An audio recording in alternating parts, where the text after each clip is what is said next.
Welcome to Desert Wanderers, produced by Salt and Light Radio. If you're new here, we bridge the gap between you and the person in the pew next to you. I will be interviewing priests, religious, and laity in our local Boise diocese, asking questions that'll help you navigate your vocation and help build community wherever you are with whatever resources you may have. Let's build the city of God together.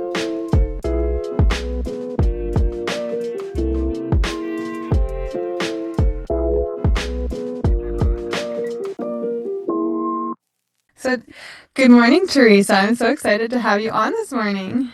Good morning, Natalie. I am thrilled to be on as well. I have been excited to talk to you. We have never met before, and so I think these podcasts are the most exciting because it's kind of like getting to know someone for the first time and not having any background, so that's really fun.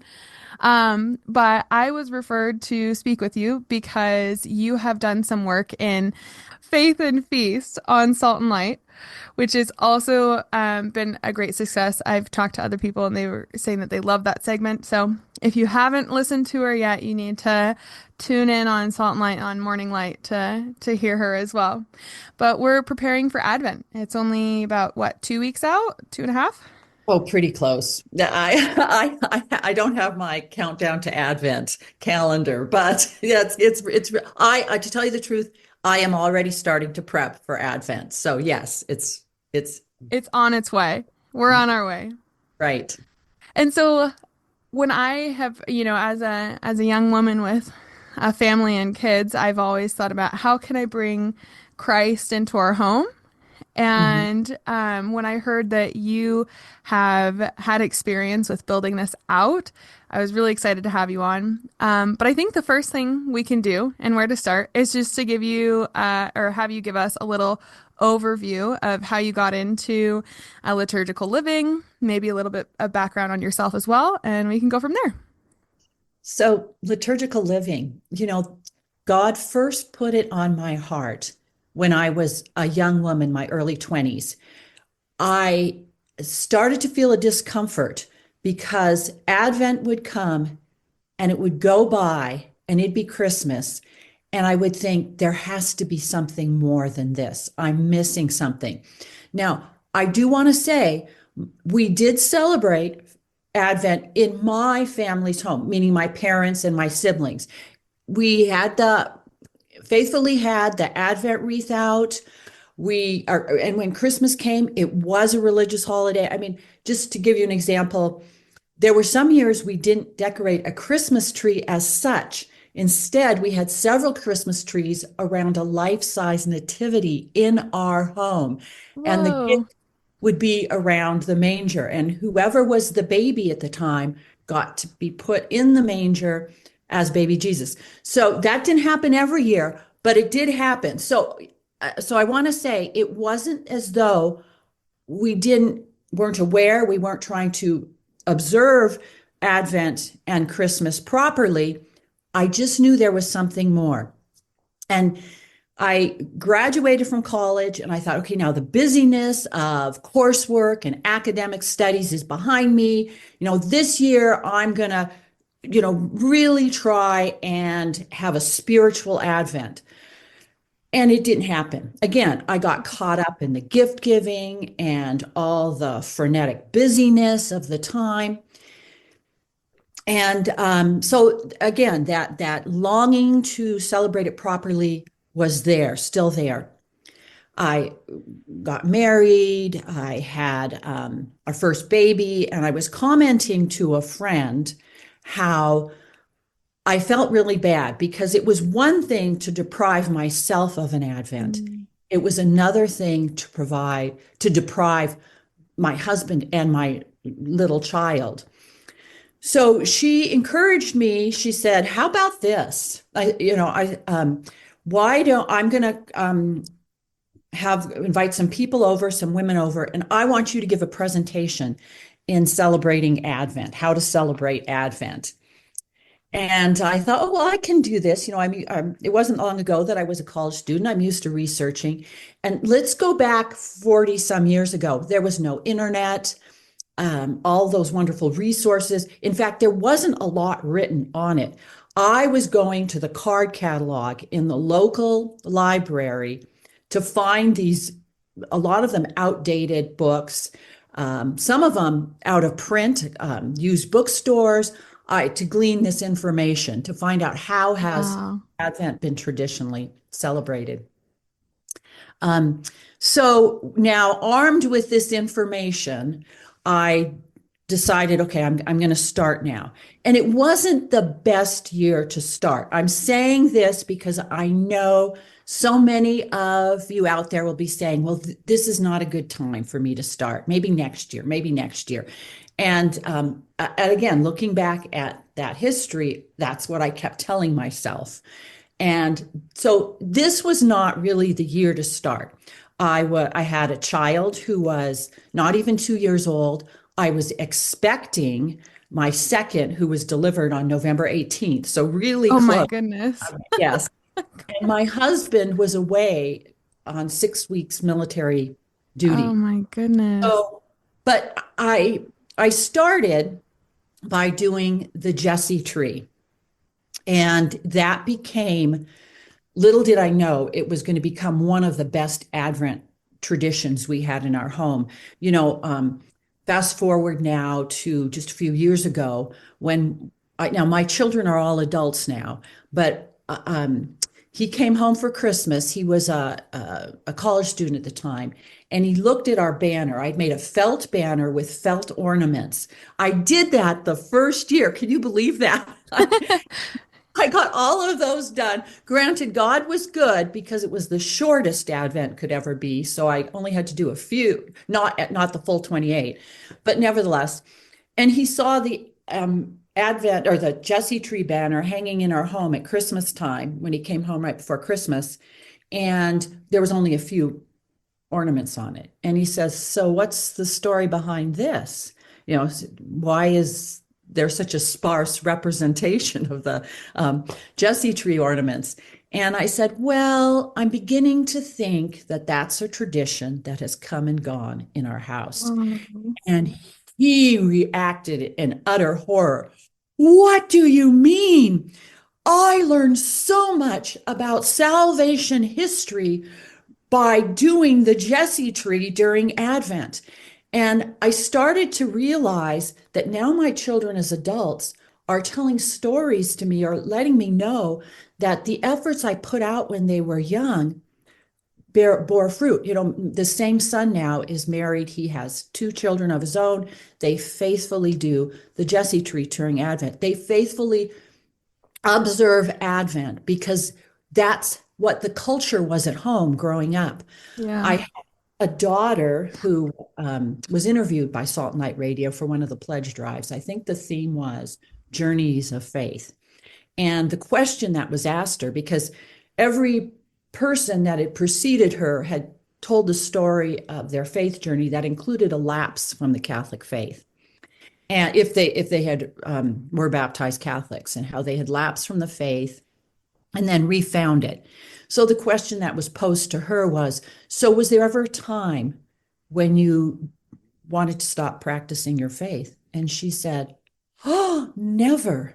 I thought it was so fun to be Catholic." And Oh, she started sharing stories of things I had forgotten we had even done, but these little things throughout the year that sometimes were just, you know, maybe for that year or maybe just for a few years, but they weren't the long lasting every year thing. yeah. So I had forgotten about those. And these were things that she brought up as making an impact in her staying faithful to the practice of the Catholic faith. And I am very blessed. My 9 children are all passionately Catholic, Wow. practicing their faith and bringing their own children up in the faith. So, this start in my celebrating the faith at home um, has borne fruit. So, let's talk about, though, Advent, because that was the first season that was the impetus for me to form a Catholic culture that included celebrating the faith in the home. I actually have a couple of questions. The first one I was thinking is, at least in my experience, it seems like I was like really celebrating Christmas during Advent. So that's something that we tried to change last year. And so on top of Advent, we'll go through Advent first, but maybe towards the end, could we talk about maybe some traditions to go into for Christmas season as well to make, because it's hard because everyone in our society, once Christmas is here and gone, it's over. But as Catholics, we celebrate it, for the next 12-ish days, you know what I mean? So Right, right, right.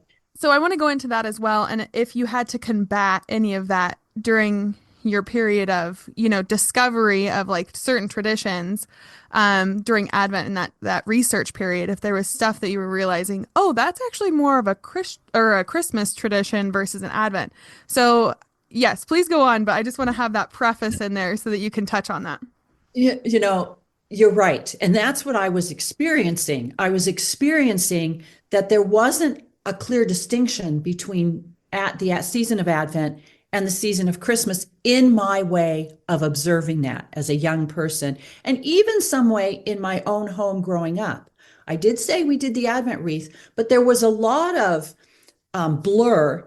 And then you're right. You open the presents, Christmas Day is over, and there was almost this big letdown because we had spent so much time in all this hullabaloo or whatever, and now it was over. Yeah. So, you know, I recognized that a great mystery such as the incarnation needs to have an anticipatory preparation. Your Christmas celebration of Christmas is only going to be as good as your observance or celebration of the season of Advent. And this took some countercultural uprooting in myself. Mm, We have been formed by our secular culture, yeah. which, oh, people start putting up Advent, or excuse me, Christmas decorations and playing Christmas music. It was almost as soon as in July sometimes. And Yeah. we have been formed by that. I can see the stores, their mission is to sell Christmas items. Yeah. And so they're going to do that. Their mission is to make a profit. But we have followed their example and brought that into our home, as opposed to Mother Church, which enjoins us no to spend a season getting ready for Christmas. So, when I say it took some uprooting, that meant that I put off putting up any Christmas decorations. Ah!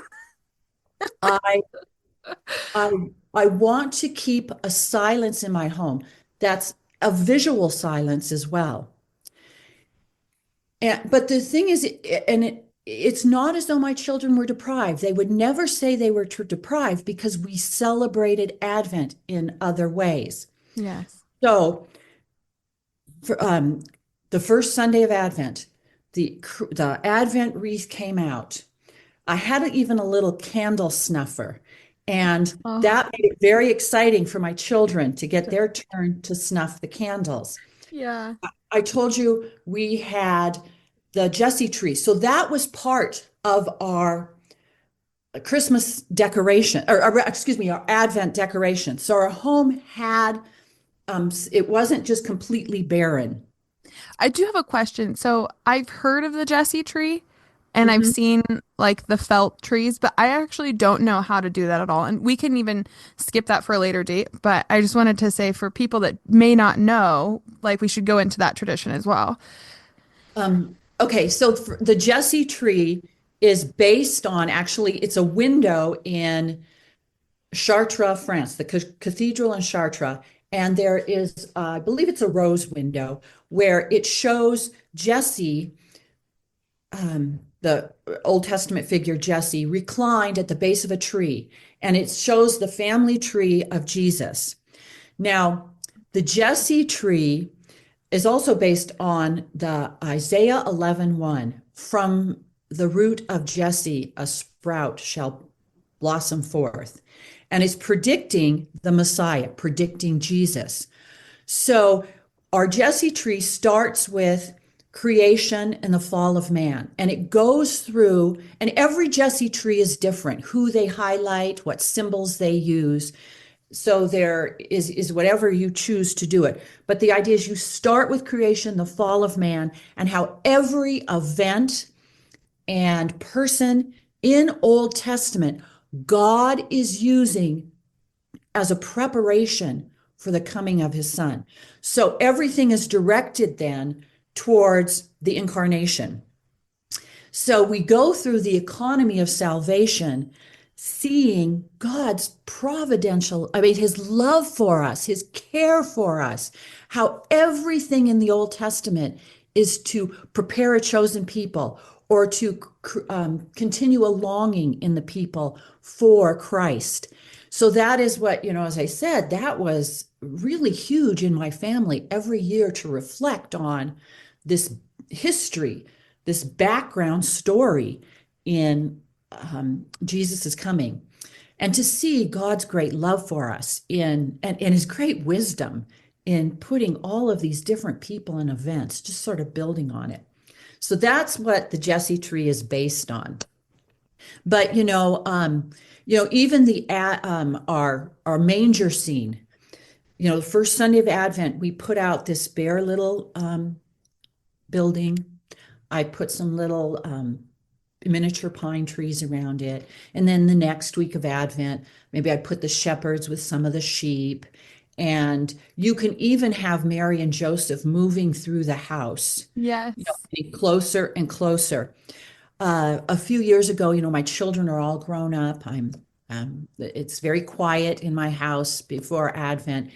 And that became that visual of seeing this empty little manger really was a source of reflection for me. How the world was empty. Without Christ, the world is Mm. empty. And but we know that in a few short weeks, this is going to be a little bustle, a bustle of activity, and then of course, going back to celebrating Christmas now, on Christmas Day, the wise men with their camels would start going, Making their way. making their way to arrive on Epiphany. So there were things, I had a wreath on my door, but it had a purple ribbon on it. It was decorated with Oh, okay. purple. Um, you know, um, I I tried to hold off on putting up any Christmas decorations, as I said, until the last week of Christmas, especially if you could do it the octave, the 8 days preceding Christmas. Um, our tree is like 19 feet. It's huge. It takes like 2 or 3 days to put up. So we had to kind of do that a little bit before. So I would, if I put up, like, for example, a garland on my mantle, it would be decorated with purple baubles and purple ribbons, which all would be changed out then. But there was a quietness in our house.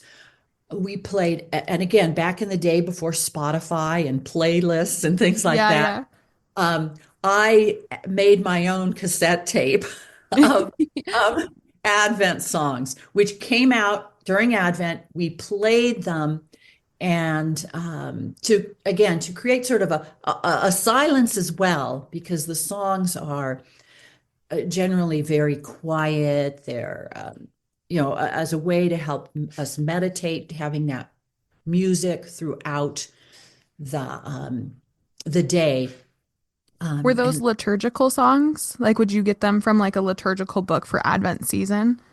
yes, so they were things like, well, of course, O come Emmanuel, or O come Divine Messiah.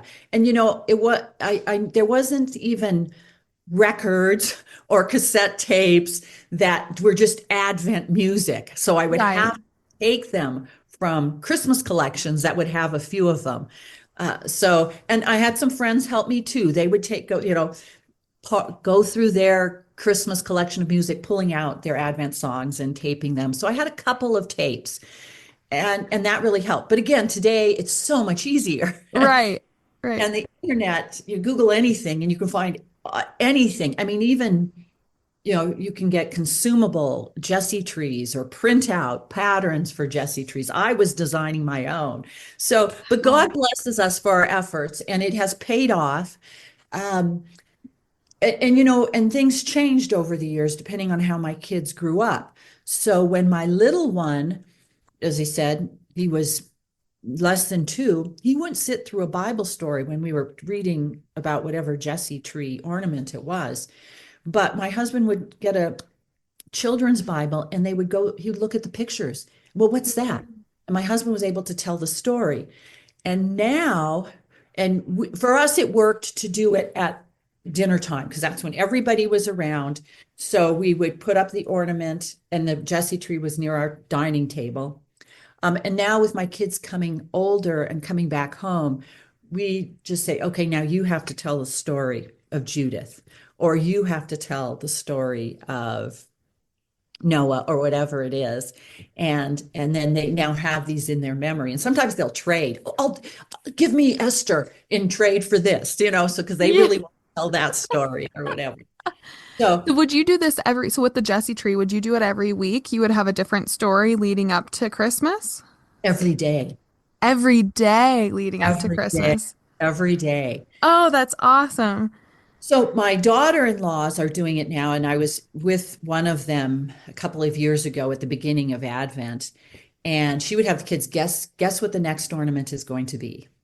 And so they would try and think, okay, put whoever it was in the story, and then there's movies now like Joseph and the Colored Coats, or Moses, or I was, all those different. You can even get Disney movies now to play. There were songs. If we knew a song that went with the ornament, we would sing that when my children were little, and now my grandchildren are doing that. But for us, it was a great way to count down the days till Christmas. I was disappointed with Advent wreaths, excuse me, Advent calendars, Yeah. Yes. rather misnomer. They started on December 1st, whether Advent started on December 1st or not. Right. Sometimes you were behind the times, Um, pulling out a chocolate or pulling out a little toy or just whatever, how it was not really preparing us spiritually. Where this Yeah. did, um, you can create your own Advent calendars. You can maybe you can find some these days that are better off. But I had got different quotes from scripture that were quotes that would help us prepare for Christmas, for Advent. And I made a paper chain one year with these quotes in purple. And then every day they would pull off a little link. We'd read the quote. And, we saw the chain getting smaller and smaller as we got to Christmas. And that was symbolic of, our bondage to sin and death Oh, was, yeah. was now being broken down That until was Christ. one of my favorite traditions. I think they did it at our school too. So it wasn't necessary, and I don't think it was religious, but it was definitely, I think it started around the same time as Advent, but it was probably more like the Advent calendar where it starts on December 1st and you count down. But I remember as a kid, I was so excited every day to rip off a chain. And like you said, it didn't have a quote in it, but it was such a good memory of like ripping the chains and like counting down to Christmas. So like adding that extra step. Mine was red and green is what we always did. Okay. So, but like moving it to purple and having a quote inside is just, I mean, that would be a beautiful way of turning it from maybe something a little more secular to like more liturgical. So I love that. And because that was such a big memory for me as a kid. I loved ripping the chains off. And for those who are starting out, you don't have to do everything initially. And you can start small, as I said, um, and and then you build on it. And then, of course, your traditions evolve as your family evolves. Some we did a few times and not again. And then some as I said, like the Jesse tree and the Advent wreath, because that is very symbolic. Would And you light your Advent wreath every day? yes, at mealtime. Okay. So some people chose to do it at family prayer time. I'm going to say we weren't good about family prayer time. I mean, it was like to try and get everybody together, and then we'd miss a day because something came up or whatever, Yeah. but we were really always together at the dinner table. So that's when that happened for us. And then going through, with the little ones, this is what each of the symbols of the Advent wreath meant, until you don't have to do that anymore because they know now. Yeah. Um, so now, as I said, the excitement built. We celebrated some of the feast days in Advent, the saints' feast days. So that helped. Again, it wasn't a boring or a dreary season. It was something that was actually building to the excitement of Christmas, to the celebration. I have a question with that. So, I guess last year was a change for me. So we did a couple of these traditions. So we actually did a chain last year where we did have quotes in them. So we did that last year, and that was really beautiful. But I had a friend who was celebrating all the saints like feast days in Advent, and the one I was most familiar with was Saint Nicholas, right? Because you have leave your shoes out and get chocolate coins or whatever, right? So that one's a really fun one. But she was doing I forget her name, is it Saint Catherine? One of the saints at the beginning, maybe Saint. Oh, I'm gonna Lucy, Saint uh, Lucy for the bread rolls, right? yeah, She was doing yeah. bread rolls. So my question with this is, how much celebration? I know because like we're preparing, right? And Right, so right. oftentimes I've even heard people say like treat Advent as like a mini Lent. So like start like give something up a little bit to just like in preparation for Christmas. So in how much like celebration can we do or what's an appropriate amount of celebration on these different feast days while we're still in like the or like we're still in the season of Advent because I was like I could have a big party for St. Lucy's, have like all these different bread rolls and have all this stuff and have all the like the ladies over for tea and stuff and our kids or whatever. Which I mean maybe that is appropriate, but is there like a balance there that you would think or any like warning you might say or should you just kind of indulge on the feast days? You know what I mean? Well, for us, we were fasting. We were fasting from Christmas. We were fasting from, you know, uh, Christmas music. We were fasting from Christmas cookies. I didn't serve any Christmas cookies during Advent. So there was a lot of things we were fasting from. And as I said, it was sort of a quiet time, but it was punctuated because there's a joyful anticipation as well. It was punctuated with feasts that were, by the celebration of them, were preparing us spiritually. I think about the Immaculate Conception. Of course, what you do, you go to Mass. That's the biggest way that you celebrate that feast. But sometimes I like serve white chocolate or something white. We would even have white meals or things like that. I'm going to make dinner anyway. Let's make an Alfredo for that night or something like Oh, okay, that's a good idea. Our Lady of Guadalupe.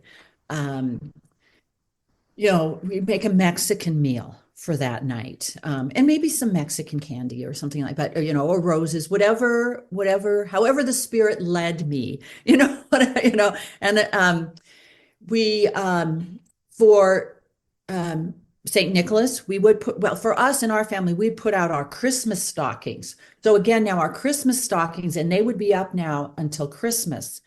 So that Mm. again, gradually, the decorations that what we see, we're visually telling us gradually we're getting closer and closer to Christmas. With So the stockings, would you put candy in them for St. Nicholas Day or would you just put them up? I would put them up the night before, and there'd be chocolate coins in them. Sometimes we find candy um, coal, or sometimes like real briquettes, because again, that's the part of Advent is we sinned. Our sin required a savior. What does it say in the the Easter Exultet? Oh, happy fault of Adam, which gained for us so great a Redeemer.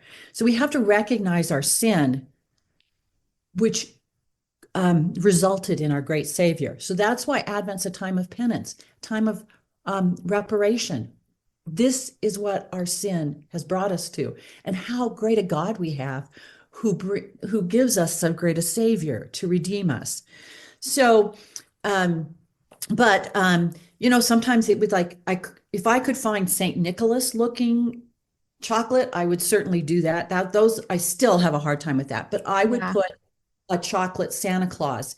And for my children, Saint Nicholas and Santa Claus were almost used interchangeably because they believed in the saint. They knew the saint was a real person and who could act through the power miraculously through the power of God. And and again, it was the Dutch who called them Sinterklaas because that was Mm. Saint Nicholas, and the corruption became Santa Claus. So my kids learned about this. So it wasn't as though, gosh, by the time they got to fifth grade or fourth grade, is Santa real? They knew Saint Nicholas was real, Saint Nicholas slash Santa Claus, not the Santa Claus that you see in the store or, on Rudolph the Red-Nosed Reindeer show or whatever. They realized that those were fictional accounts. They were taking great license in the real story. But, I remember I thought my daughter was kind of knew that my husband and I were putting these gifts in the stockings. And I stopped on the home from work one day with her and picked up some gold coins. And she said, "You shattered me. I Yeah. always believed it was really Saint Nicholas who came because, again, he was a saint. He could do miraculous things." And we got them even, my husband has a conference that every year happens the second week of December. So we were gone. But I always instructed whoever was taking care of our kids at the time, here's the candy. This is, here, so they would wake up even when we weren't home and there were these candies. So that really helped because I know for some people, that's really hard what to do about Santa Claus and St. Nicholas. Yeah. That's how we solved it. The children never grew up thinking, oh, my parents lied to me or they told me Yeah. a big tale. What else? Are guardian angels real? What's next? Yeah. So, That's a great point because my husband and I have talked about that, and he's like, I just don't know if I want to lie to them. But he's like, we're the youngest, I'm the youngest, and so we have six older cousins. Like my son and daughter have six older cousins, and so it's just like, well, like everyone else believes in Santa Claus, so like, are we gonna be the parents that ruin it for everybody and whatnot? So we've had conversations about this, especially this year because our son is almost 3. And so he's really going to be into it this year. This is the first year we were doing like stuff for All Saints Day and all that kind of stuff and trick or treating and whatnot. And he was really into it. So this is going to be our big first like Christmas where he knows like, oh goodness, it's Christmas. But so that was one of the things we've talked about. And I've actually seen, so I was talking to my friend, she's Hispanic and she said that one of the traditions they did, she's like, I never knew about Saint Nicholas at all, but the wise men would bring our presents. So, yeah, that's who, and I thought that was a beautiful tradition. I almost like it better than, Santa Claus. But yeah, the other thing I wanted to say about Saint Nick is there's a new podcast called Saints Alive. It's for little kids. It's kind of like Adventures in Odyssey, but like Catholic Saints version. And they did a really good job on St. Nicholas. So I listened to that last year, and I think it was the first year that I actually did the tradition of St. Nicholas with the shoes and the candies because I knew the story. You'd listen to it and it was really exciting and it was fun to get involved and understand these stories. So yeah, I thought that would be a good little tidbit if anyone's interested in St. Nick. Definitely check out that episode of Saints Alive. yeah. So again, as there's so much more available, but again, because we use St. Nicholas and Santa Claus together, my kids based Santa Claus on St. Nicholas, who is the real Santa Claus. And so and sometimes we'd even put on their gifts, ho, ho, ho, or, something for Santa Claus. And although trying to maintain that most of the gifts came from mom and dad or for the people that love them. Yeah. And it was St. Nicholas who is supposed to be our inspiration. We take the life of Saint Nicholas, who gave those 3 bags of coins, as well as other charitable works and almsgiving that he did. We look at his life and we imitate him in our gift giving. Yeah. So it was, you know, again, a great spiritual lesson for them that was done very easily and just in practicing. And but then, you know, Saint Lucy, again, I would make a Swedish tea ring, and because I didn't want to have my daughters wearing candles on their heads. Yeah, right. So, and I started out with I had 5 boys before I had my 2 daughters. So we didn't have girls there for a while to do the dress up like Saint Lucy. So, and then I would put candles in that and we would have that lit. So that would be our breakfast for the Feast of Saint Lucy. I would get chocolate eyeballs at Halloween time, and the kids got chocolate eyeballs on the Feast of Saint Lucy. So the celebrations were not huge, they weren't big, but enough little things, you know, taste and see the sweetness of the Lord. They got to experience the fun side of being Catholic. And these activities we were doing were um, helping them, you know, celebrate the faith. And all of these were geared as a way of honoring God in his saints, so that they were religious activities. Um, and then we celebrated the octave of Christmas. So again, as I said, our celebrations are growing. We're maintaining this quiet preparation, but you know, it gets sort of amplified in a sense until it's building up to Christmas. Indeed, Christmas is the only holiday, the only feast day that is preceded by an octave. We have, you know, the octave of Easter, the octave of Pentecost. Christmas has the octave of Christmas, but it also has an octave prior to it. And this started, it's based on, I should say, the antiphons during Vespers, during the Liturgy of the Hours. Oh. And each of these antiphons start with an O, and they're based on messianic titles that prophesies the coming of the Messiah. And they're from Isaiah. So the first one on December 17th is, O wisdom, a wisdom that comes out of the mouth of the Most High. You know, that's the beginning of the antiphon. And now I won't be able to tell them in order unless I cheat and look at, yes, here it is. So because I don't have them memorized in order. O Lord and leader of Israel, you appeared to Moses in the burning bush and gave him the law on Mount Sinai. Come with outstretched arms and redeem us. And then the 19th, O flower of Jesse. And then there was an antiphon that continued. The 20th, O key of David. 21st, O radiant dawn. The 22nd, O king of the Gentiles. And then the 23rd, O Emmanuel, king and lawgiver.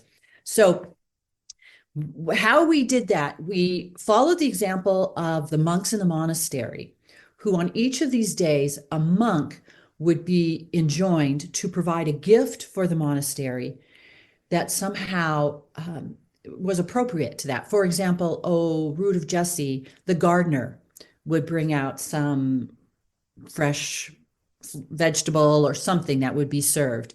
Oh, key, the abbot would have the key to the wine cellar, and maybe for dinner that night, bring out a special wine Oh.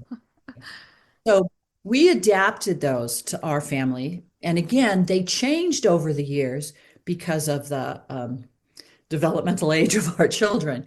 But oh, wisdom, one of the symbols for that is a book. So we had a book of Christmas stories, like The Little Match Girl was one of them. I can't now remember. There's one with birds. There was, you know, or you know, was it The Prince? But again, I don't remember. So we would read one of those. that night, maybe with cocoa or something. So my husband would read one of the stories.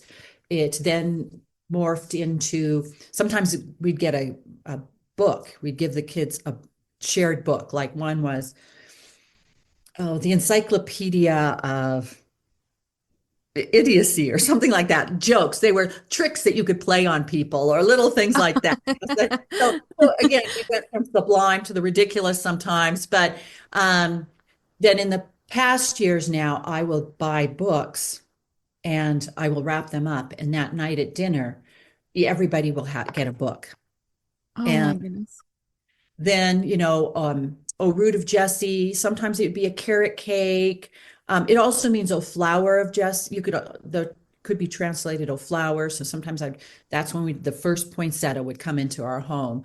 Um, Now that my kids are older, we found these hibiscus flowers in syrup. And if you put them in like a champagne, they blossom. So, of course, because my kids are all now adults. Oh, that's cool.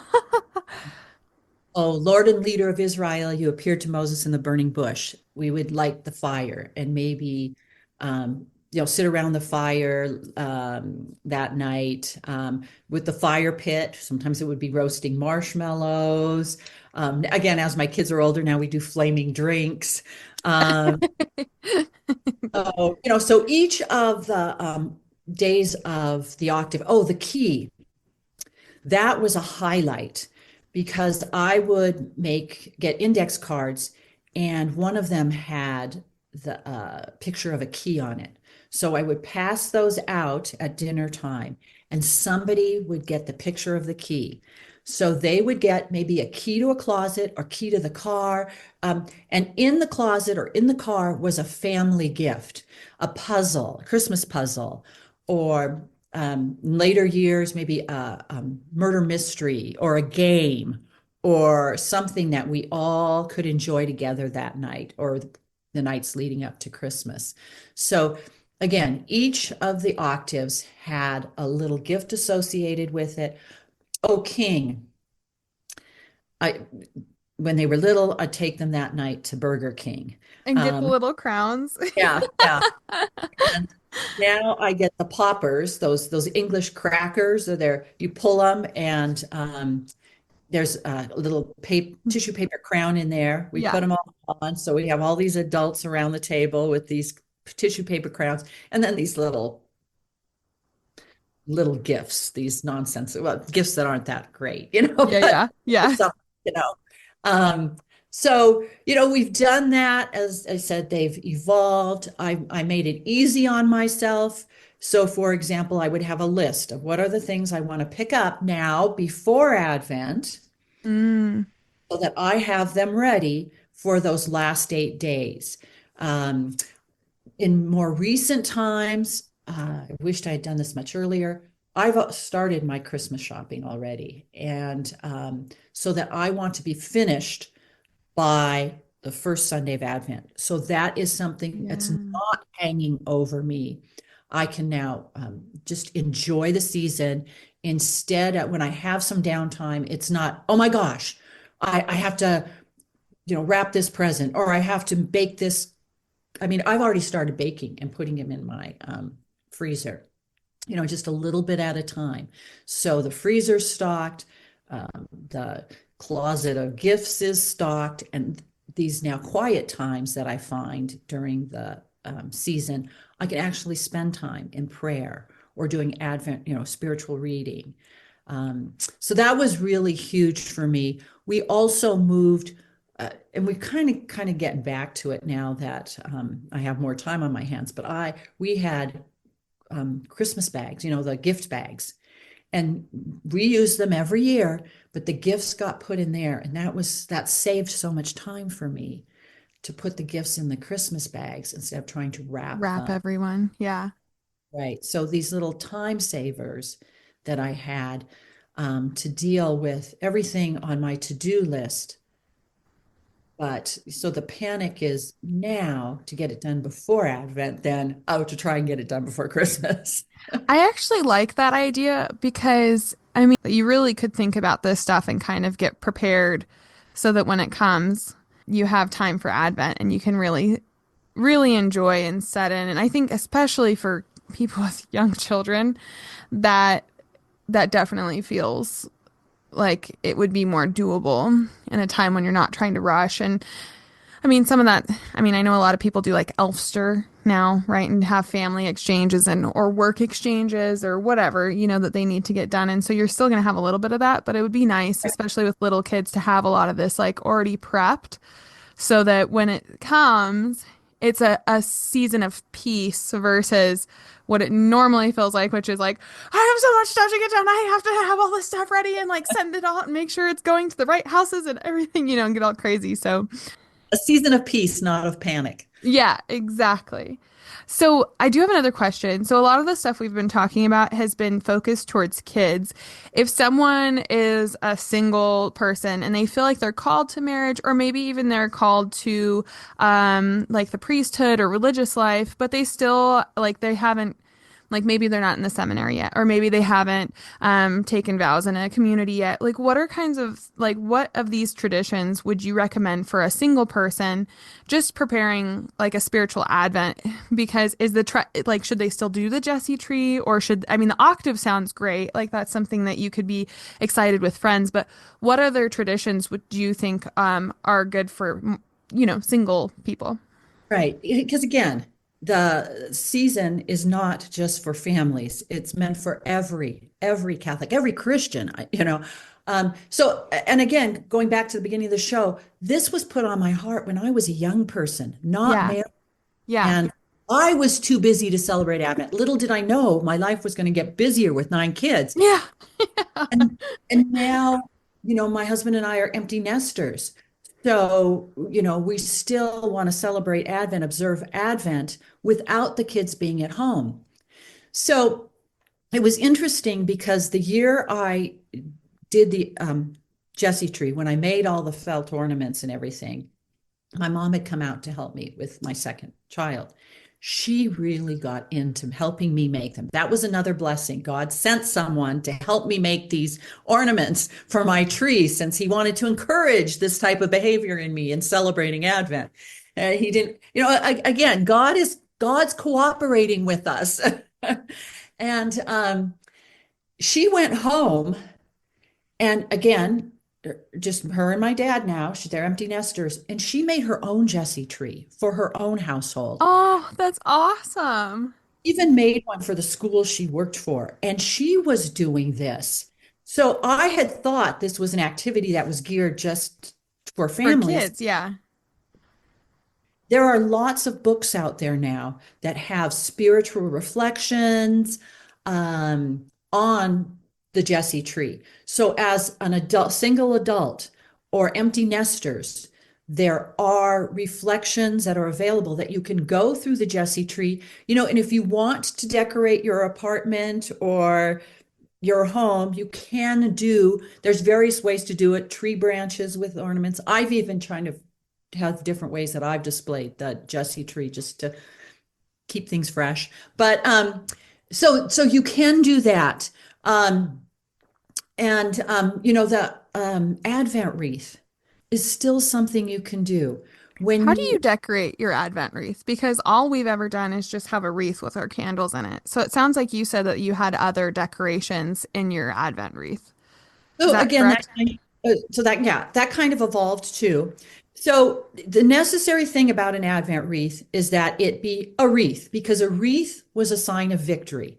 The Greek athletes would get wreaths when they won their Olympic Games, or so that was a sign of victory. Our Savior is victorious over sin and death. It's around.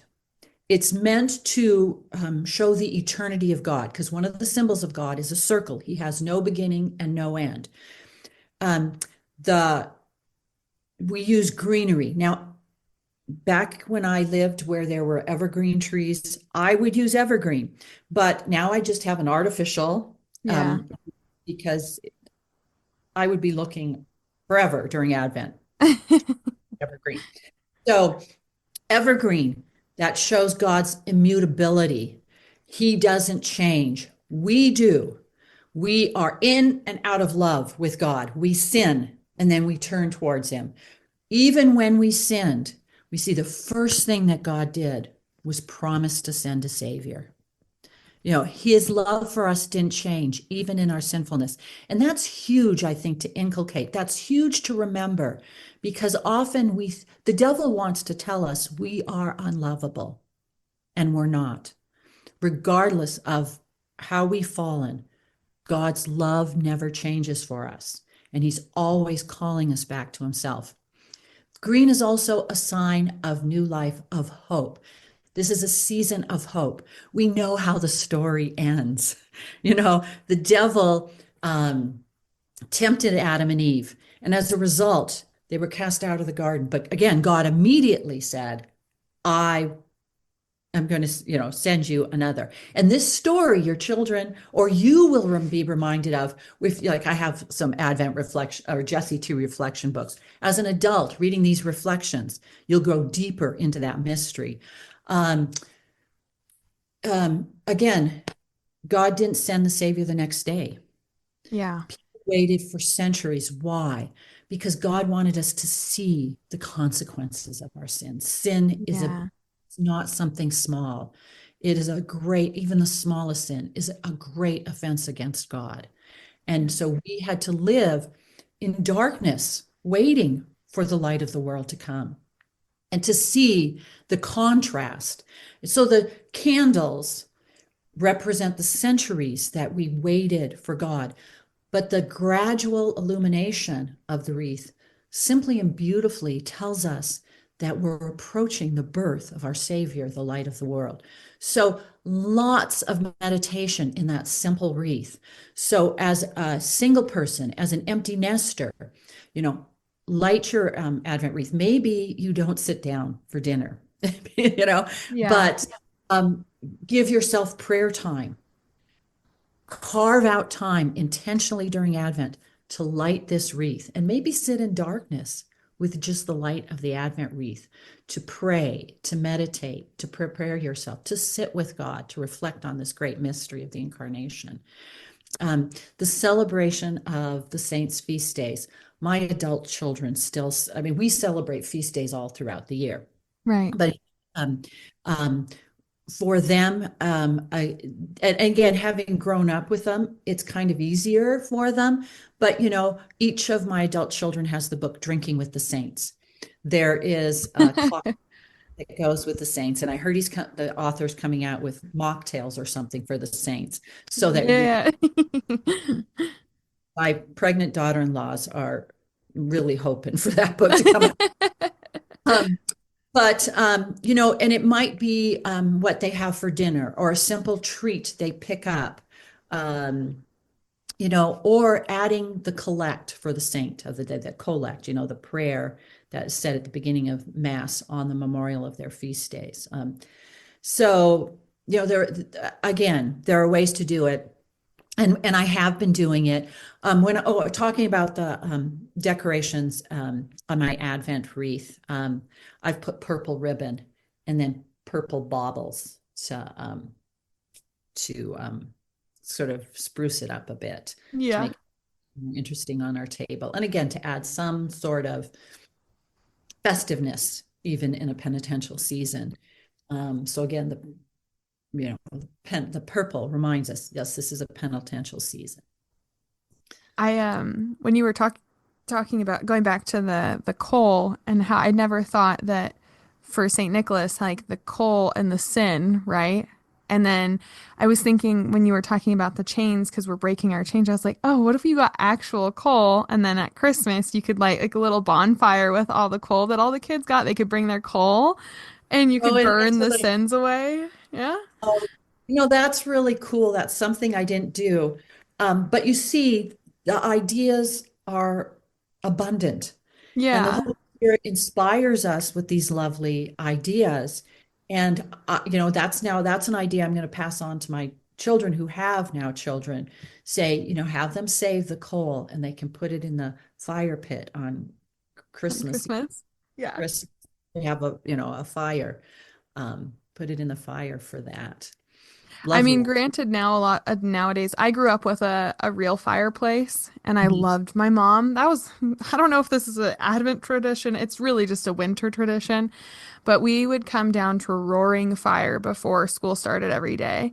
And you could sit and warm up by the fire and eat breakfast. And that was the same thing with Christmas, is we like to like light the um wrapping paper on fire because it would turn the fire different colors.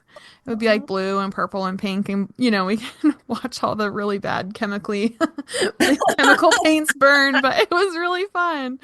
Yeah, so traditions like that, that maybe that's why I'm thinking of the coal, is I'm like, oh, that would be a cool symbol of like, our sins are broken free when we get the Savior. So yeah, fires are they're special to me. There's something about a flame. There's something that's very entrancing about a flame. So, Yeah, and the church makes use of flames. I mean, candles are yeah. used so often in our faith. And, I've seen LED Advent candles, and I thought, okay, yes, you Mm, don't have to buy them every year, but no, I'm not going yeah, to. I need the flickering flame. Um, it grabs everyone's attention, whether you're a young person or an old person.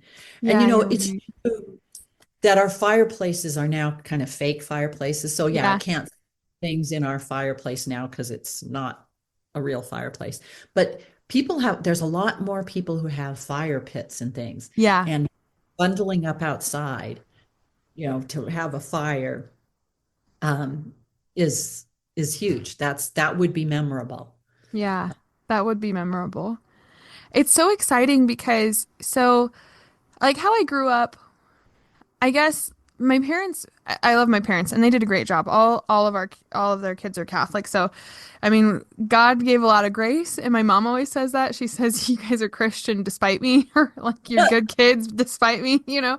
But the thing is like I think that with the little they gave us a lot. But it's really cool to see traditions that I wasn't given and how we can enrich, like how that would enrich our spirituality and how that would tie in our faith a little bit more into like our daily lives, right? So I'm really excited to start trying some of these things. Because I think for me, this year might be harder than others, but it is going to be a grieving process to not want to listen to Christmas music during Advent and do that kind of things. So, when you first started this, you said you had that first year of like kind of grieving that. Was it hard? Did you have other friends that were going through this with you, or were other people doing it? Because I feel like that would be the hardest is to be we're invited to work events and we're invited to, Christmas parties before Christmas. And so, did you have Catholics that were celebrating Christmas during the Christmas season with you? Or like, how did that all unfold? And how are you able to deal with it? Because I feel like part of me would be like, well, I'm missing the celebration because no one celebrates after.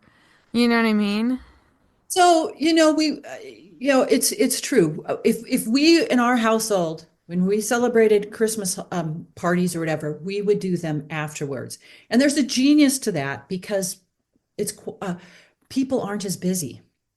Yeah. And, you know, and so, okay, we have time. We have time to get together and we don't have to rush off afterwards or I'm gonna be late or whatever it is. When we got invited to Christmas parties, yes, sure we went. We weren't a Scrooge about it. For me, then the sacrifice would be, as I say, oh, I won't have one of those Christmas cookies. You Yeah. know, I would abstain from that because I'm saving that for Christmas. Um, you know, and it's true. You go through and you start seeing. It was funny because my kids, even as young kids, oh my gosh, those people have their Christmas trees up. What in the world are they thinking? Or they have wreaths up. What are they thinking? And even today, they get kind of like, ugh, these people, there are Christmas trees up and it's Halloween. This is Yeah. so they grew up sort of aware that there was a difference. It's hard for adults. I think it's harder for adults. Yeah. I My sister told me of a friend she had, and she says, I am not giving up Santa Claus. I told my kids, if you don't believe in Santa Claus, you are not getting gifts. And I thought, whoa, that's pretty harsh. Uh, so, again, this is what, this is a tradition that we have, and our family always does it this way. And again, growing up, we'd put up the Christmas tree early. Um, and so there was that, oh, I really want to get that Christmas tree up. I want to get the lights on. I want to do that. Um, and but we didn't. And I think God blessed us for us. Is it a sin to put it up? No. Nobody's going to go to Yeah. hell if Yeah, yeah. they their Christmas tree in October or whatever. Right. Yeah. Missing something. You're just missing something. It's like fasting is giving up something good for something better.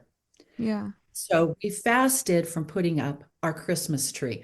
I found, you know, as soon as the Christmas tree, we used to go out and cut our tree. And as soon as and Christmas tree came up, and we were behooving to my husband's schedule. So as soon as the Christmas tree went up, well, then we had to put stuff on it. It was really hard for my kids to see a bearing Christmas tree. Sometimes I Yeah. would the Jesse tree ornaments, or if we put the lights on it, it was really hard to not light them. So that's why we sort of pushed it off to the week before Christmas. Some people put them up on Christmas Eve. There, as I said, with a tree that takes 2 to 3 days to put up, there was no way I was going to be doing that. But so there, and we morphed things, so that they became ways that, like as I said, okay, we gave up the Christmas music, but we replaced it with Advent Yeah. music. Um, we okay, we don't have Santa Claus, but we do. We have Saint Nicholas, who's real, who's Yeah. um, and we have these saints' feast days that are making our Advent a joyful time, albeit a penitential time as well. But so that we were giving up some things for something better. And for some, as I said, um,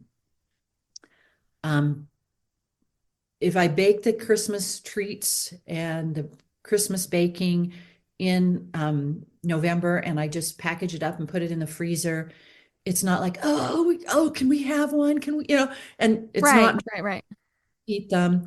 Um, and they come out then on Christmas Eve. We come back from church and there's our plate of cookies there, and then as the kids get older, those things are less important to them. That Yeah. sugar cookies in the shape of a Christmas tree are not that, Yeah. as enticing.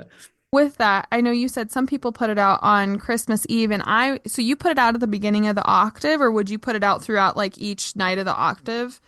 Like put out more and more, or how would that work? Because I'm thinking for myself, I think there's a lot of people that either travel to go see Right. family Christmas Eve, Christmas. And that's another question. Did you go and visit people or did you have family nearby or was it just your family? Because I think there's a specialness of just having like your own family tradition on Christmas and Christmas Eve. But at the same time, like our family lives close enough that all of us can get together. So like this year, we're all going over to my brothers for Christmas because my sister-in-law's due like the week after Christmas. So we're all gonna go over to their house. They have a large enough house they can hold us all, and we're gonna spend the night. And all the cousins are gonna be able to get Christmas morning together, right? So this has kind of been a tradition that we always go to my parents, but this year it'll be at my brother's and do Christmas. And then we have a big Christmas Eve party usually too with all the extended family. So I'm thinking like if I waited that long, we would really not be putting our tree up until like the day after Christmas before we had time or energy to do it. So yeah, just like trying to think of like when it would make sense. And I suppose if you do have a like if you are just a single unit and you're away from both sides of the family and you're not seeing people, it would be a great tradition to decorate your Christmas tree on Christmas or something like that, right? But I think, like you're saying, it just depends. But you said that you did your Christmas tree on during the octave? We we were always behooving to my husband's schedule. We started, as I said, cutting down a tree, and then that became, oh, there was one year he couldn't get a tree. The snow was so bad, and so he ended up picking one up off a lot. And then of course it's been cut and dried and sitting there for so long that um it didn't really work for us. So we ended up getting an artificial one. And as I told you, it's a massive project because it's not like one of these new trees where they're pre-lit or anything like that. Right, right. Uh, and the funny thing was, there was one year we weren't going to do it. My son got married on December 18th, and I thought, oh, and was out of town. So I thought for us to get back and get that in there to get up the tree, that's going to be way too much. So we bought one of these pre-lit ones. Oh, my daughter was very upset because it was not a big, beautiful, and yet they all complained about having to put up the big tree.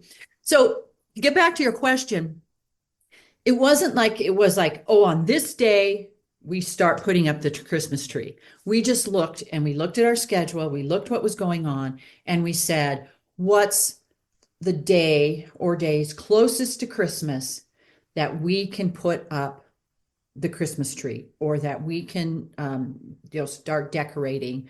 I remember one year I was sick on Christmas, December 24th.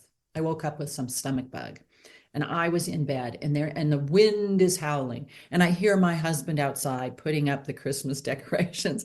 And I said, you don't have to do that. You don't have to do that.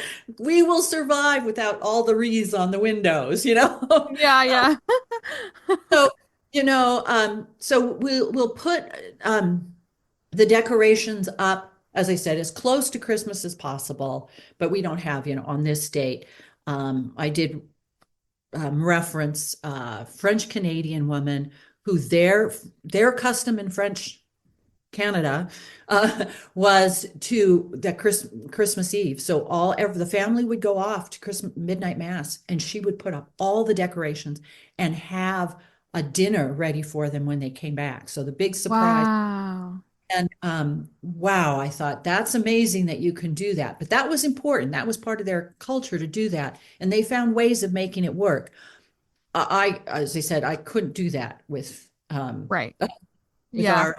our family. So, and again, we didn't have family, although both my husband and I come from large families, we weren't in proximity. So there was no, Hmm. um, so, but I could see that again, you're going to be leaving, you don't want to put the Christmas tree up after Christmas. So I would put it up, yeah, as I said, as close to Christmas as possible. So you come home from your celebrations and the Christmas tree is there.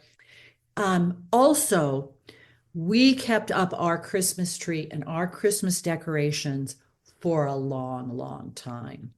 Um, it was traditional. The Christmas season lasted until the Feast of Candlemas, which was February 2nd, because that was the last day that Jesus is seen in the Gospels as an infant. Yeah. So the church calendar has changed since 1962. And so the Christmas season ends at the baptism of Jesus.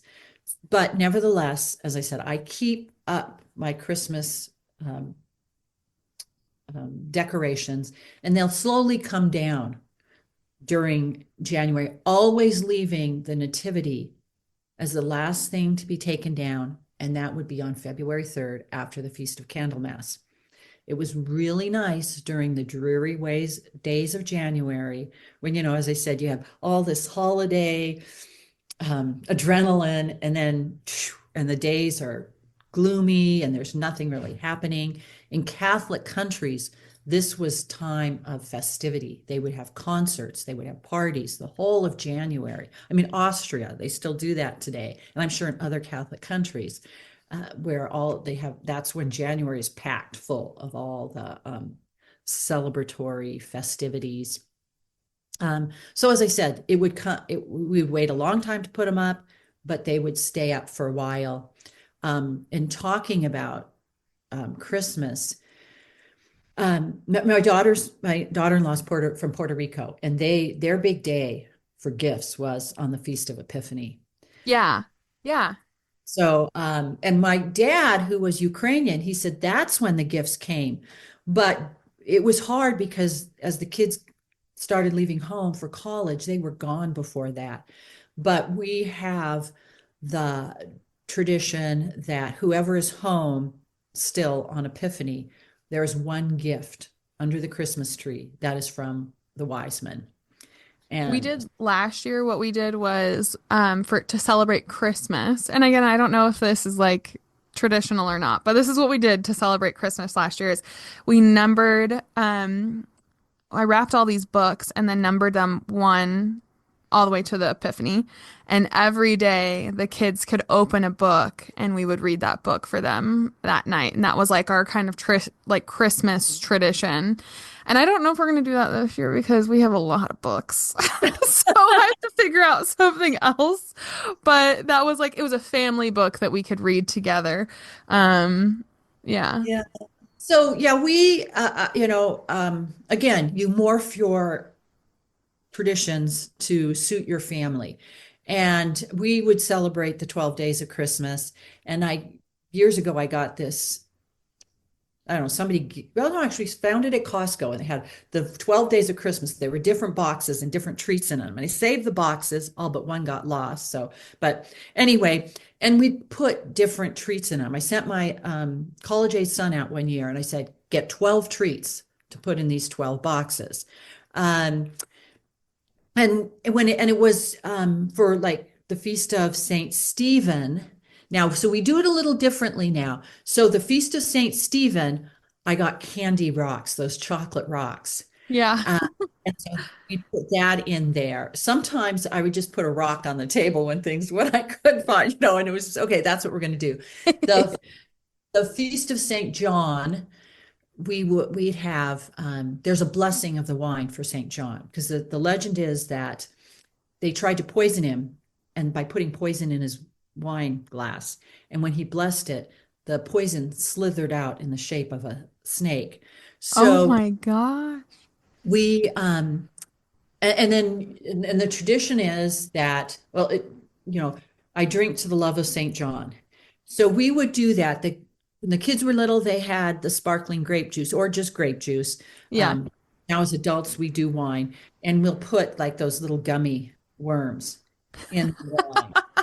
And so those were kind of how we're sort of doing the 12 days of Christmas. Because again, you get tired of Christmas treats every day. So uh, Yeah. something small, or again, maybe it's a dinner or a type of food at dinner time that we're making a meal that sort of incorporates that. Sometimes it's just a prayer. But yeah, so we tried to do something special for the 12 days of Christmas that um, corresponded to the feast of the day. And then how would you celebrate the Epiphany? So as I said, we had the wise men coming to the manger. They arrived on the Feast of the Epiphany. We did the one gift. Everybody got the one gift under the tree and they were small gifts, nothing extravagant, just something small. Sometimes it was after you gave them the Christmas gift, you realized, oh, you know what I really needed to give them was, something that, Yeah. Yeah, so yeah. that was a great time to kind of fill in the gap there. Um, and I also would do make a bundt cake, a spice, because they came from the land of spices. So a spiced bundt cake, and we decorate it like a crown, like those little gummy dots or whatever they are. You know which ones I'm Yeah. talking, those candied ones, and we'd put that to decorate it. That would be our dessert for the day. Or we would do a dish like curry or something sort of exotic that sounded Yeah. from the land of the Orient, or um, like that. And of course, you're going to sing the We Three Kings. I've even had times where I've did, when I was teaching school, Epiphany often fell when the kids were back in school. So I had three of my students dress up as kings, and they went around to the different classrooms and distributed some candy to the kids. So Oh, that's so sweet. that at home, if you have, when your kids, even when they're young, you can dress them up as Three kings put a crown on their head, and they can be the three kings. You go through the house singing "We Three Kings of Orientar." As they get a little older, they could be the ones that are the gift givers. They dress up as a king and they give the gifts to the little ones, their little siblings. Um, I have found a crown um, meant to be some sort of home accessory or decoration. And I picked that up. So I'm always on the lookout for what I can pick up in the grocery store or wherever I go that I can use. And so that crown comes out on, I should actually have had three crowns, but I have just one. Crown comes out actually on the Feast of Christ the King. That's part of my tablescape. And then for the Feast of the Epiphany, I'm big into tablescapes. We don't have a prayer corner, but Yeah. we have a tape that the tablescape is where I decorate it. Uh, And I mean, some people go very elaborate. They're very creative and they can do marvelous things. Mine are simple, but again, over the years now, I've accumulated stuff. So it's not that hard to pull it out. During the month of November, I have this skull, I guess was used in for medical school. It's not a real one, but it's like Yeah, they yeah. use so that comes out during the month of November. And then all the pictures of our relatives and the votive candles for the saints, and you pick up those things. But so you end up picking up these things, and then they just come out when you need them. And then it gives everybody a visual reminder. Oh, okay, this is why the skull's on the table. Or sometimes I'll put things out there, and my kids will come up. Even my adult kids, if they're home, or even my husband actually. So what's the feast today? I see it on the table. So what's the feast today? That is okay. So, like, another question I have then is so over time you've collected this. When you were starting to get into like celebrating or like more of this liturgical living, what did it like practically evolve? Was it like over years that you developed these traditions? Or was it like you kind of had an idea of what you wanted to do every year, or were you getting new ideas every year from what you had read or seen? So, like, how did these traditions evolve? You follow the inspiration of the Holy Spirit. I mean, this is his work. There were times, and it had nothing to do with the celebration of the seasons, but there were times in my life where it was like everything seemed to be falling apart. And I would say, okay, God, what's wrong with this picture here? And I got some sage advice, and it was total liberation for me. This is God's project. It's not mine. And so when times when things just sort of fell apart in my home, and again, this isn't concerning liturgical living, just Right, right. family, I would say, God, this is your project. It's not mine. I'm helping you with your project. I would do it differently. Things would go much smoothly. But who am I to say this is the way you're running it? It was just sort of a way of sort of realizing because he allows things to fall apart sometimes. So we remember who's in charge. Yeah. I could easily start feeling like a Wonder Woman if I had everything, dinner made, the house super clean, the kids all educated, and everything going perfectly. But when things fall apart, you realize, okay, there's sometimes I just have to let go. Uh, Yeah. there was one year I broke, it was 2020, right before COVID. I broke my leg, and my Mm. daughters were home getting ready for Easter. And again, we do Easter really big too. And they go, Mom, what do you want us to do? And I said, you do what's important for you. So whatever is worth your effort, I'm not telling you what to do. No, no, Mom, I know you want it. I go, no, no, no. Whatever is important for you to celebrate Easter, you get that done. And it was actually kind of interesting for me to see what it was, the effort they put into things, because that was important to them to have. So when you start out, I mean, as I said, I started out the worst possible time. I told you that in the beginning, but God helped me. Things got done. So I did the Advent, the Jesse tree. There's so much resources now on the Jesse tree. If you wanted to start that, you could simply download and print them off and color them if you want. You can even print off colored ornaments. And then maybe you gradually, during the next course of the year, make that one a project that you do, is you make your own or you buy one, a Yeah. beautiful that will last you. It will last you all your life, all your family life. So you can invest a little bit in something. Again, as I said, the Advent wreath was sort of a non-negotiable for me. But again, I learned to start simply, and then I added during the year. So you start, and each year you build on it. And sometimes you do things and you do them once, maybe twice, and then you don't do them again.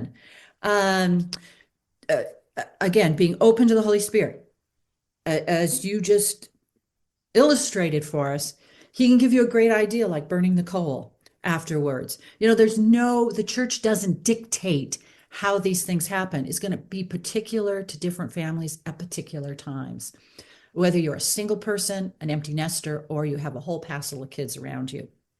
Um, and your faith is enriched by doing it, and you're doing it for God. So, even the times when things kind of like, oh, things are getting kind of out of hand here, again, I offer that up. I offer that up. This is God's will for me right now. So it's not that we celebrate every solitary feast day during the church year, but as the years have gone on, I'm celebrating more and more, even when now my kids are gone, and we're oh, what's because again, I collect liturgical living cookbooks. I'm constantly, as I said, on the lookout for things. I go shopping and I start looking around. Oh, I'm going to have to pick that up for that saint's feast day. Like as I said, the chocolate rocks. Or little things like that. And I started a binder where I put prayers in there and um, ideas and recipes. You can buy some of those, but I'm thinking that's not me. I Yeah. make my own because sometimes I'll try a recipe and I'll go, we're not doing this again. Hmm. We're still trying new things. It's always evolving. Some will go, okay, now we're doing this every time. And sometimes we miss a feast. We're not home on that day or we're traveling. I always, though, end the grace with Saint, whoever it is, pray for us. Um, and then sometimes that starts a conversation. Who was this saint? Or like when we're recording this on the feast of Saint Martin of Tours, Yes. and the tradition of having geese or a goose because they wanted to ordain him to be a bishop, and he did not want to be a bishop. He wanted to be a simple monk, and he hid. And it was a flock of geese that alerted the people to where he was. So the geese betrayed him. So there was the tradition of having geese. I happen to have a goose breast in my freezer. So that's going to be today. Otherwise, it would have been something else. And if not, if we didn't have any chicken or anything else, well, okay, it will just be St. Martin, pray for us. Yeah. So yeah. So again, you don't want to overwhelm yourself. You want to work with God, and I'm amazed the things that come across my paths, or even the ideas that come into my head that lend themselves easily to the celebration. I like the idea of having a binder. I call it my little black book, but it's basically when I had Elijah, I was really struggling with meal planning, healthy meals on a budget with my grocery list and everything. And so I think it was last year in April, maybe it was the year before, I'm not sure. Anyways, I started creating this book of recipes that I liked, that I had all the whole grocery list. So no, it had to have been the year before because last year I did a Lent one.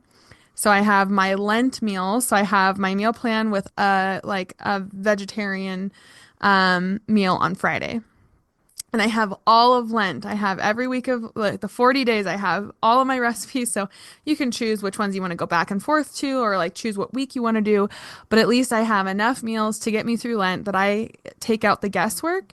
And so when you're talking about a binder, I was like, that would be great, to have 2 or 3 meal ideas for each saint's feast days so that you can go to your, go into your binder and say, oh, St. Lucy's feast day is coming up, or St. Patrick's, or not, St. Nicholas's feast day is coming up, and then have those options. But then it would be another step, like what you're saying is like maybe the tradition that goes along with that, or maybe the prayers, or maybe the whatever that you're going to have with that, you can keep all in the same space, so that and I also kind of like that so that if it's like if I'm not home and my husband needs to cook dinner, he can do this and then, oh, look, here are like the traditions that we do on this day or whatever, or you that you can pick through that day or whatever.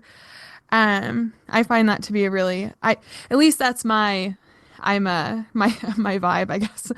My affinity, it would be to have all of this like pre-planned and packed, because I feel like I have a lot of decision fatigue.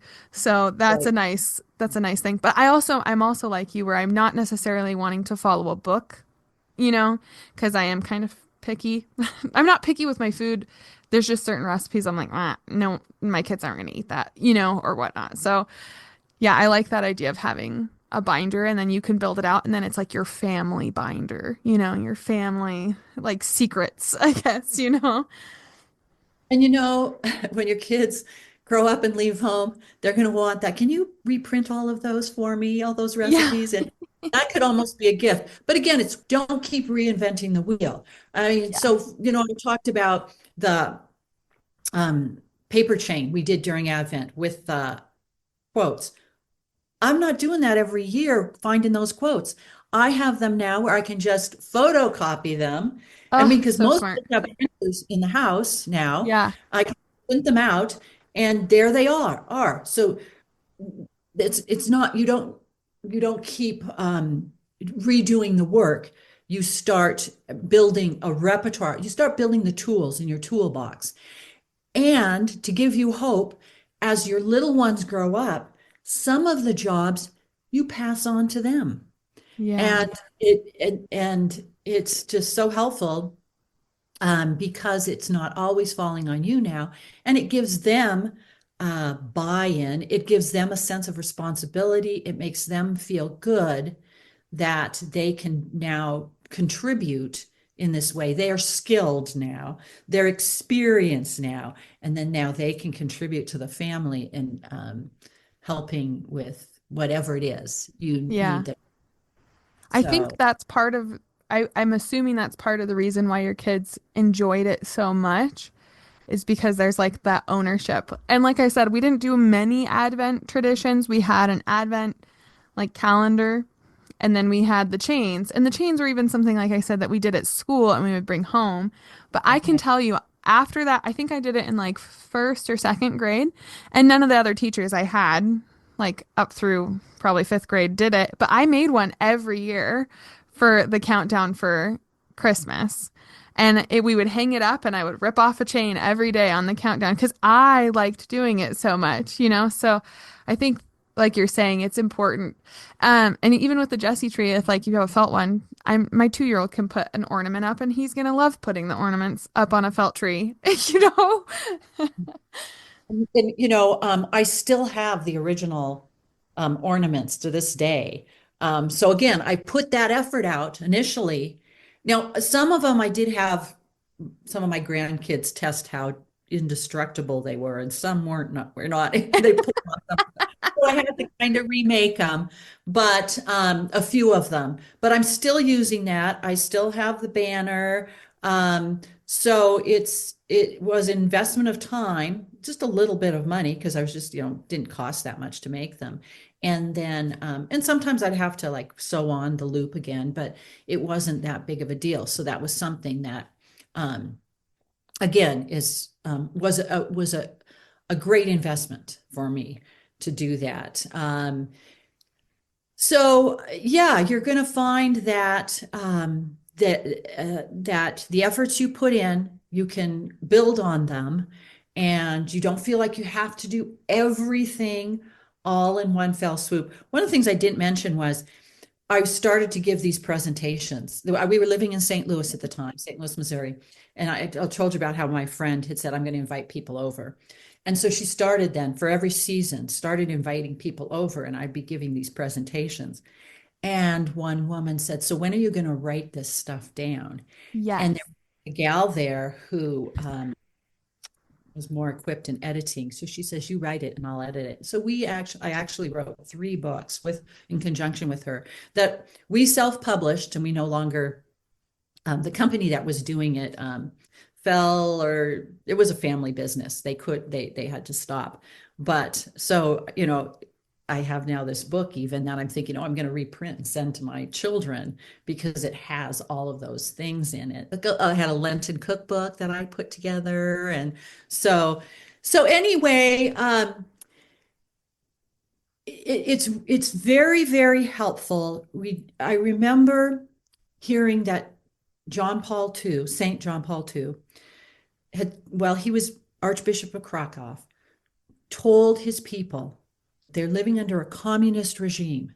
They cannot really practice their faith, he said, but in your home, maintain your customs and your traditions. And that is what stays with people. So we want to build a culture, a Catholic culture in our home. Part of that is by living the liturgical year. Our kids will grow up. And even if, unfortunately, unhappily, some of them may lose some of their fervor for the faith, a lot of times these customs will be the little hook that God reels them back in. I hear that from people who've grown up in like these European cultures, or whatever the culture is. They've hung on to those traditions, and it's kept them still grounded in the faith. So these are things that are very important to have a Catholic home, and it's something that's lovely. I recently read an article written by someone who was a Protestant in a military base, or in Germany, when he was little. And in the schools there, they celebrated St. Martin of Tours they made little lanterns in the school, and the kids would bring them around and they'd go, it's kind of like a trick-or-treating thing. On the Feast of St. Martin, they'd go to all the businesses with their lanterns at night, and they would get candy. Now, he, as a little child, thought that was amazing. This was the best thing a person could ever do. Yet he was Protestant, and he's converted to the Catholic faith. So it's little seeds like this that he holds on to. He's an adult now, and he wrote about this experience of going out, getting candy with a lantern at night.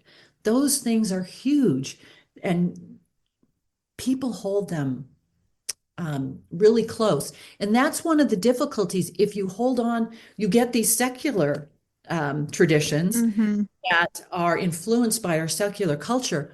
Those are hard to get rid of. Yes. They're Yeah. hard to do out. The best way is to somehow morph them, which a lot of the saints did. They would go into pagan countries and they would morph their custom and baptize it so that it would Yes. have a celebration of Christ. So, you know, um, as I said, looking back, it wasn't that much work. It seems daunting, but you just gradually add things, and some become easy and some you just cast off, and you don't beat yourself up because I have the friend that I self-published the book with. She goes, "Oh my gosh, I can't imagine your future daughter-in-laws when Like the pressure they must have to like live up to your standard of liturgical living. your son comes home and goes, 'What do you mean you don't have marshmallows? Today is the O Lord and leader of Israel. We always roast marshmallows on." Well, that's the great thing about if you had the book, you could give it to your I mean, you could give it to your daughters-in-laws and just be like, this is what we did. Like this is a little piece of our family history, which is also kind of beautiful, like beside the point of like liturgical living, this beautiful family tradition book. Like how close your family must have been just because you were building a tradition in your own home, right? We always talk about we are the Oh my goodness. We Both of these. domestic church, right? Oh, the Catholic Church. Okay, Yeah, yeah. we're the Gotcha. domestic church. And so it's one thing to go to mass on these different feast days, but it's another thing to have like home traditions, right? And how important those would be for your children. And I think that's the reason that I was so interested in this and why I started to do certain things last year, very, very, very small, not necessarily knowing where to start and just picking something, you know, but I love that you could give that as a gift to your daughter-in-law and how special that would be as a daughter-in-law to be like, here's like a glimpse into their childhood, basically. You know, like here's a gift of you being able to see the special moments in their life from our past, like our perspective as a family. Yeah, it's just really cool. I'm sort of piggybacking on that. I'm very blessed because all of my daughter-in-laws, although they didn't grow up with these traditions, they've been so receptive. In fact, they wished that they had done this. In fact, their parents now see them, their daughter, raising her children and doing these wonderful things, and they're inspired. They're encouraged by seeing this. Um, and I'm constantly passing on. As I said, the internet now is full of ideas of Yeah. here's a recipe I found for this. Or one of my sons named his daughter Stella Maris after Our Lady Star of the Sea. He's an astrophysicist. So Stella also has it's another meaningful as well. But it was her feast day coming up, and my daughter-in-law says we've invited a neighbor family over to celebrate her feast day. Can you share with me some ideas for celebrating Stella Maris or a dessert? And so I'll send her different things, choose this or, take this idea and morph it with that idea or whatever. And so again, they're going, just sort of above and beyond what I would even expect someone who didn't grow up in a culture like this, but they're taking it on, they're embracing it. One of my daughters, her fiance entered the faith just a few years ago, Mm. but they're, so here are these young men and they're coming in and, oh my gosh, they're intrigued. I gave all my kids a Jesse tree that I made for them. See, I made them a Jesse tree sort of modeled after my own. And um, so they're interested in this. Oh, this is interesting. This is interesting. They're receptive to it because I think what it is that people long for these things. Yeah. They long to have an identity. Oftentimes people just have a nationalistic identity. Yes. Oh, I'm Yes. Mexican, or I'm Portuguese, or I'm Italian, or I'm Polish. And those, they have the traditions, and a lot of them are religious traditions. But our mother is the church, our family is the church. And for all of us, regardless of what our nationality is. And so these traditions, they keep us rooted in our identity. And that gives us a sense of belonging. We do this because we're Catholic. And that's why, as I said, that I mentioned earlier, my daughter could say, it was great to be Catholic, Yeah. because they have a belonging to something that they knew was eternal. It's not just for Yes. them, it's eternal. I also think I've said this to my husband before, but sometimes it feels like because America is a melting pot, sometimes we lose our culture. Like, you know what I mean? Like, we have these traditions. We have 4th of July. Yay. Like, we have, or, every Memorial Day and, Labor Day and all these things. But it's so sparse compared to like looking back at European countries. They have so much more history. So they have so many more events to celebrate, or they're more tied to a religious holiday or whatever. So sometimes I feel like for myself, I kind of crave, and I think other people crave this type of like tradition because it almost feels like we just work too much. And we don't have anything to celebrate. Like, what are we working for?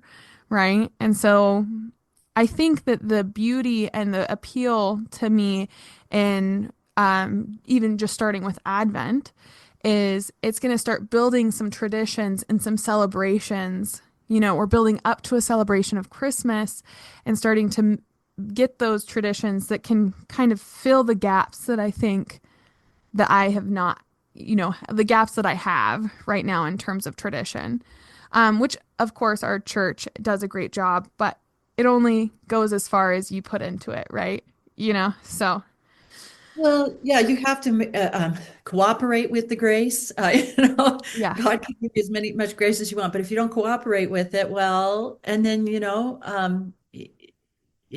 kind of start losing grace. yeah, You know, I look back to when I was starting out. My children were young, and even at that time, young women were saying, I want to give my children more. We have a sense as parents to always want to give our children more than we had.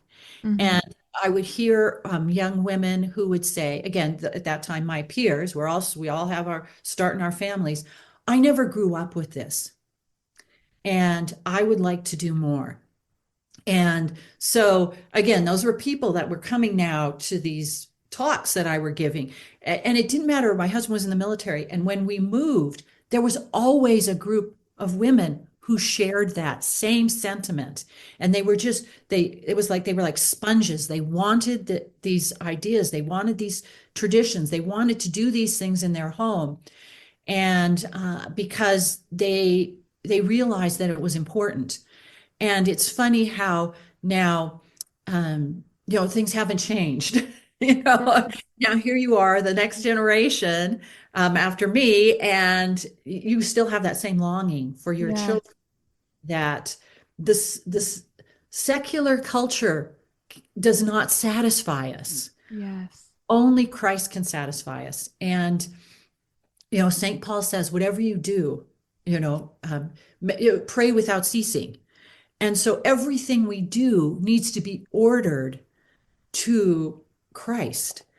And and something as simple as, one of the things I didn't say that I do too is I have different color um, cloth napkins. I collect them. So on a Marian feast, I put out my blue napkins. Or during Advent, I use my purple napkins. And because sometimes that's just all I can do today. All I can do is set a table that has purple napkins or red if it's a martyr, or put out a red votive candle on the table and light it because it's a yes, martyr feast day. And that's all I can muster today.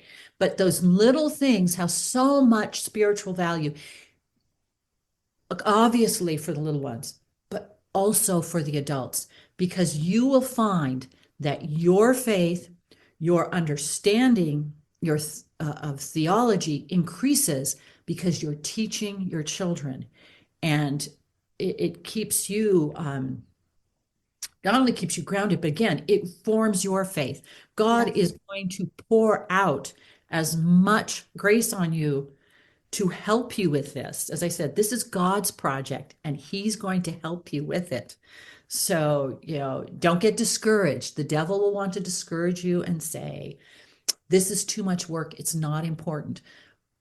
But again, I went back to that story where my son was horrified when he thought I was yeah, doing tradition. And now, even as empty nesters now, my husband and I could easily stop these practices and we would live a lot less grace-filled lives.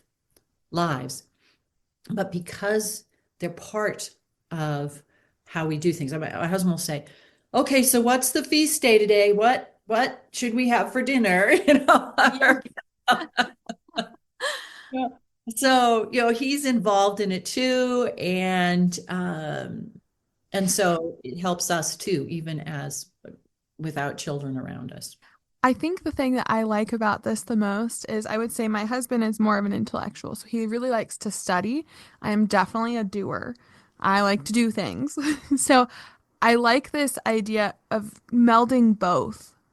Like by making the ornaments or making the dinner. And then my husband, if I got him involved, what he could do is, do the reflection or read the scriptures or whatever. And we could do this together. And it's a way to meld us both together in the things that we like, our strengths, both of our strengths, right? Together into one tradition for that. And like you said, even if we didn't have our children, this is something that, maybe it doesn't have to be as extravagant, but something simple, like you said, like putting out a candle. We can go and grab a candle and light it, and have my husband read something to us, like to me, even if we didn't have children. But I think that it's really beautiful how it melds both like an activity or a craft or whatever, something active with something more like theological. So Right. I really enjoy that as well. Yeah, so last Advent, so almost a year ago, we were going through the Jesse tree, and I came across an article on Noah, and it was a great reflection for that particular day. It spoke to us, and in some ways, it speaks to what we're thinking now, because what we're doing is countercultural. People will think you're a Scrooge because you're not putting up your tree, and then they'll think you're lazy because you're not taking it down. But this particular reflection said, what do you think the neighbors of Noah thought? Mm, He is building this ark. Imagine the side comments that were being said. Imagine the, oh, he's crazy. What is he thinking? And what's he doing? But he was doing what God was asking him to do. He was being called by God, trusting God, and doing, even though it didn't make sense to the rest of the world. And the reflection brought it, that's what we do. We do things that are countercultural, and the world will try and discourage us from doing it. They will tell us it's not worth it. They'll tell us, again, that's not our culture, but we don't want a secular culture. But yet we keep doing it, even though to the rest of the world it doesn't make sense. But for us, it makes perfect sense because we are being called by God. We are living a life that's focused on Christ, our final end, and this is part of it. So, yes, I'm going to encourage you because you will. You will find people that will kind of think, oh my gosh, don't you think you're going a little too far here? yeah, I think the last thing I'll say, and then is I'm really excited because my family, we've all been talking about how Christmas has kind of become more about receiving than giving. And so we've been talking about ideas at how we can do this. So I'm really excited to get this podcast out and send it to my sister-in-laws so that we could do this as a tradition. I mean, can you imagine if all of us did a dressy tree this year and all of us like I'm not saying we did, but how cool if it would be if we did have the coal so that on Christmas Day when we're over, we can actually go outside and start the bonfire with all of our coal and have this idea. Yeah, I'm really excited and I'm so grateful for your time today and to give us some ideas. And I was even going to say, sometimes it feels overwhelming to go to the internet and be like, oh my gosh, there's so many things. Like, what do I choose? So, another thing I want to thank you for is I know that you gave very practical, but not overbear like not a, like overabundant options. I was kind of thinking like, oh, we need to go through more options, more options, more options. And then now that we've kind of settled on like three or four, main options for Advent, it's kind of simple and beautiful as a first step and for a first introduction. And I think pretty attainable for someone to get started. We have 2 weeks leading up to Advent, and I don't think I mean, the Advent, the Jesse tree, if you get one that if you're not making one and you buy one, I mean, you really could, prepare all of this before in the 2 weeks that we have if you wanted, if you wanted to do everything. So I'm just very grateful for your time. I'm very grateful for your expertise.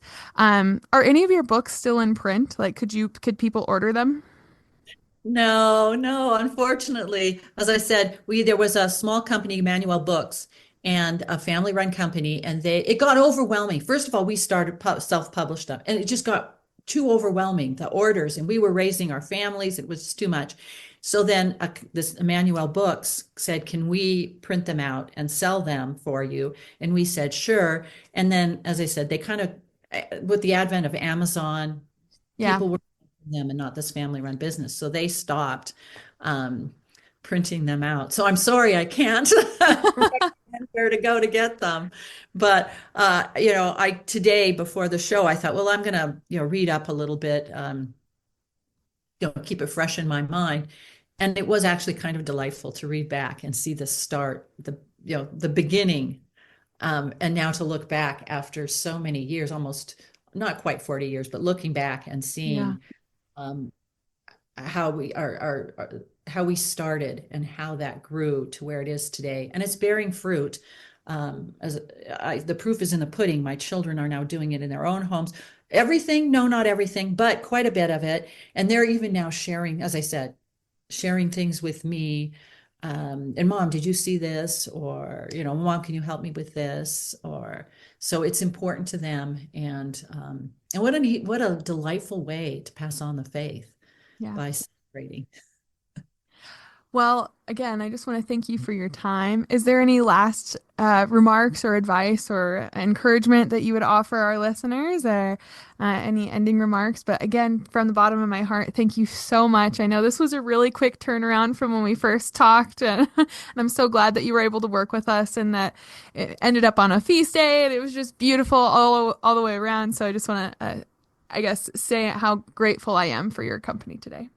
Well, and I appreciate that. That's a consolation to me. Sometimes we think that we're just spinning our wheels. And you will find that as you raise your children, sometimes you think, oh, but God sends little consolations. And it's a joy for me to be able to share my experience and encourage other people to, yes, it can be done. I mean, 9 kids. I had 9 kids. It can be done.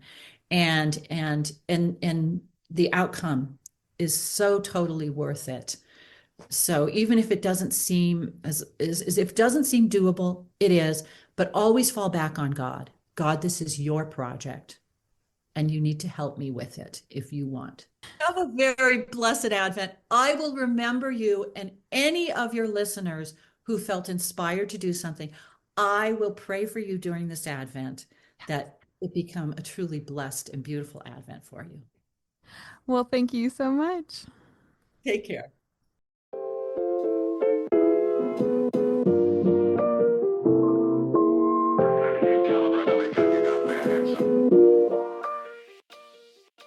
Thank you for tuning in to this episode of Desert Wanderers. If you liked it, give us a thumbs up as well as subscribe down below. We're produced by Salt and Light Radio, so you can find us on social platforms at Salt and Light Radio or Desert Wanderers Podcast. We produce episodes every week and we launch them for you on Wednesdays. So make sure to tune in for next week's episode, and we'll see you then.